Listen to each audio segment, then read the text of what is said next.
ஜெர்மனியில் எரிவாயு மூலம் வெப்பமூட்டும் முறையை பயன்படுத்துபவர்களுக்கான கட்டணம் விரைவில் அதிகரிக்கலாம்.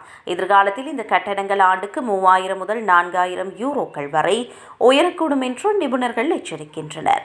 எரிவாயுவை பயன்படுத்தும் மக்கள் குறைந்து வருவதும் எரிவாயு அமைப்பை பராமரிக்க அதிக செலவு ஏற்படுத்துவதுமே இதற்கான முக்கிய காரணமாகும்.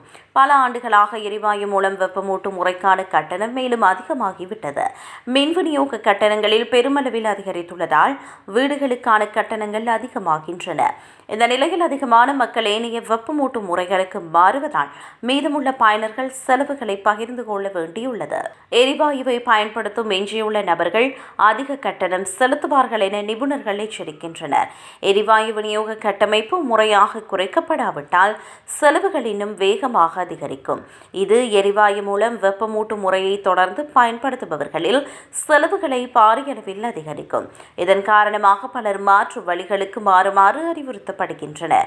வெப்ப பம்புகள் அல்லது பெல்லட் வெப்பமூட்டும் முறைகள் போன்ற அமைப்புகளுக்கு ஆரம்பத்தில் அதிக செலவாகும். ஆனால் நீண்டகால அடிப்படையில் அவை செலவு குறைந்தவையாகும். இந்த மாற்றத்தை செய்ய எண்ணும் மக்களுக்கு உதவ அரசாங்கம் ஆதரவை வழங்கி வருகின்றமை குறிப்பிடத்தக்கது.